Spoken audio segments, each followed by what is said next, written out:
Yeah, I graduated from college last year. I got my degree in human development, and after graduation, I went right into the workforce and started working in mental and behavioral health.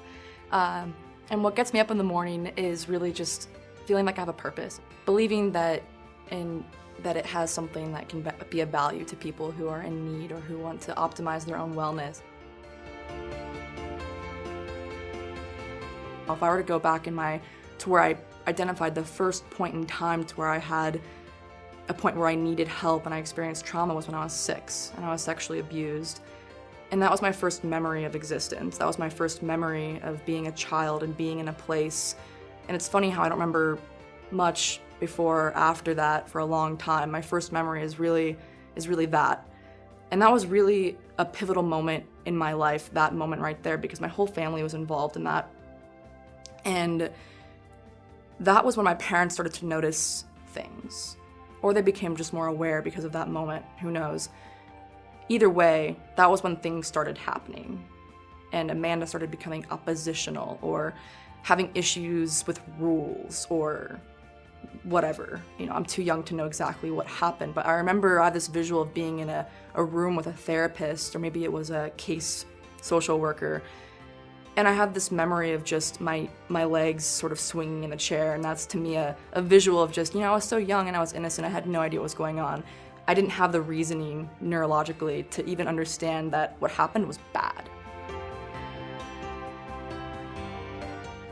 The first depressive episode that I had was actually when I was in 8th grade. So the first manic episode was when I was 18, a freshman in college, but my first depressive episode was back in 8th grade. It was when I blew out my left knee. I was a big soccer player. My big outlet was soccer and sports and letting it all out on the field and that team camaraderie and being a part of a community and feeling belonged and feeling like you were able to give something. And when I blew out my knee and had to go into surgery and get all my ligaments replaced, that was a really big point in my identity that was I had to pull away from a big part of how I identified, which was sports.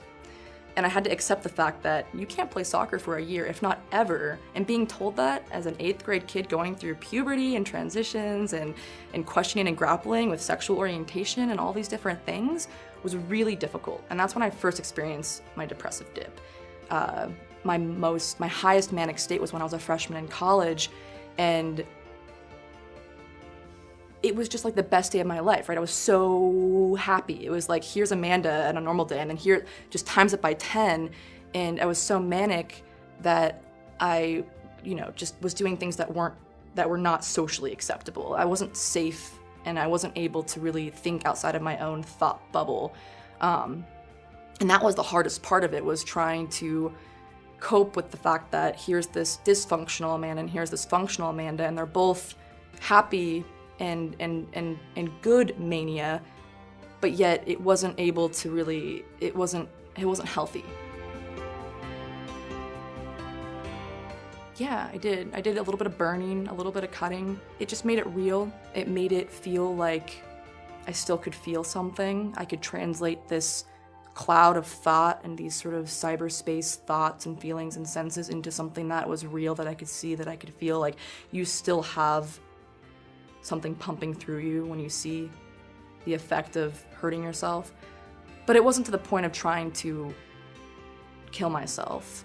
My experience with that was very much, we think you have depression, we think you might have this, we think you might have that, and I felt like there was very little space to where it could be like, Amanda, how do you experience this? How do you, if you were to put it in your own words, what does that look like?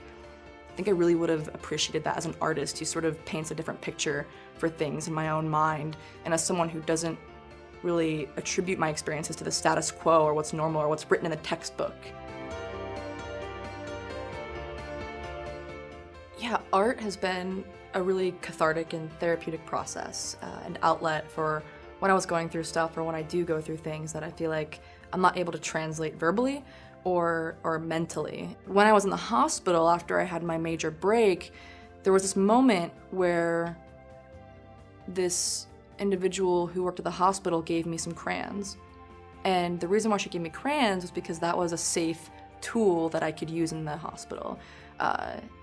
They're non-toxic, you can't really hurt yourself or others with crayons as easily as other instruments, perhaps. And so when I was given crayons, that was a huge turning point in my journey and in my mental health, and how I was able to utilize that tool to embed my voice and tell my story and visually translate it in a language that was meaningful to me.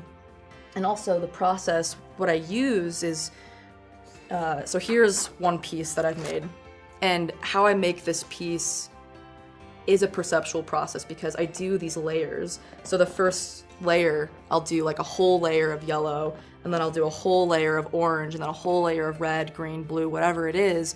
And those layers, to me, perceptually builds, sort of constructs these layers of experience and memories, points in time. And then I cover that layer, and then I add a new layer.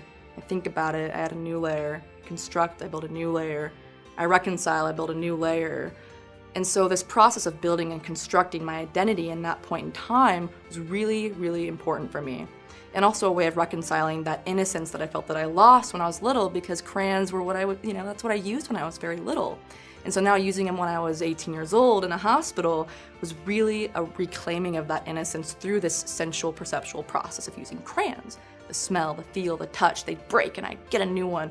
It was just really, really meaningful to me, and the layers of that construction, and then etching away with this little screwdriver. I didn't have this in the hospital, I actually just used my fingernail. But the process of then deconstructing these layers that I would build was really, really cathartic, and really allowed me to become vulnerable and sort of acknowledge those layers in time and sort of accept them. So my family, my primary family, I have a younger brother, an older sister, and a mom and a dad. And they've been a really supportive system for me going through all these different sort of dips and highs in my mental health journey, and they've always been right there for me, either a text away, a call away, or they're right there in person, willing to listen or help, and that's how it's always been my whole life. Whether I was able to accept the help or understand the help, it just depended on where I was and where they were, of course. But my family's always been a huge part of who I am and my mental health from day zero of my life to where it is now. And right now, romantically in my life, I've been dating a girl. Her name's Elisa. We've been dating for almost 2 years now, and she's a huge part of my life too. And I feel really happy being with her. The one thing that's been challenging in our relationship is the fact that we are, two girls in a relationship, and historically in society that was seen as something that wasn't normal or wasn't socially or politically accepted. And so we are always working on that and how we can be safe and comfortable in our own relationship while also acknowledging the fact that there are other social pressures and stigmas out there. And how do we deal with that? How do we interpret it? How do we acknowledge and accept it while not letting it hinder our relationship, but to allow it to just emerge more feelings and draw us closer together and think about ways that we can deal with it or cope with it, whether it's going to support groups or just talking about it, or maybe just being private and being okay with that, and being okay with the fact that we don't have to justify or rationalize or explain who we are or how we feel towards each other. We just feel, and that's it. A big part of understanding what stigma meant to me, whether it was self-stigma or social stigma, was words of wisdom that my grandpa gave me, which was, when you point your finger, you got 3 fingers pointing right back at you, which are asking you who you are, what you're doing, and why you're doing it. And so whenever I think of how I feel about something or make a judgment on something, I always sort of ask myself the same questions. And why are you feeling that? What made you identify that?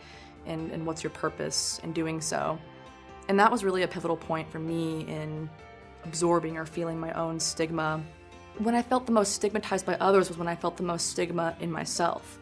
So when I was diagnosed as having bipolar disorder, which I don't currently identify as, in receiving that diagnosis of being mentally ill or having a mental illness, all of a sudden I felt like a bad person. I felt negative. I felt this weight of feeling like this person in society that wasn't accepted or that was different in a bad way. And in absorbing that stigma and absorbing that self-stigma of receiving that diagnosis, I think it projected that in a lot of ways, because I remember feeling the most social public stigma when I felt the most self-stigma. So I don't know if I could say that, that individual or those people stigmatized me because they stared too long or because they looked at me funny, because maybe my own bias was that I was also really aware of how negative I felt myself. So I really can't blame someone if they're like, why is your attitude so bad today? Like, I could say, yeah, you're stigmatizing me, but then I have to look at myself in the mirror too and be like, well, you were having a bad day and you were putting out that energy that you didn't want to be messed with, or that you were just feeling negative and didn't want to talk to anyone. I mean, when we project that, when we exude that in our behavior, we're gonna get that in return in a lot of ways too, I think. At least I did when I put that out there. But then all of a sudden, when I felt proud of myself and even said, hey, I have bipolar disorder, and I said it like in this sort of motivational way, all of a sudden they react, oh, okay, cool.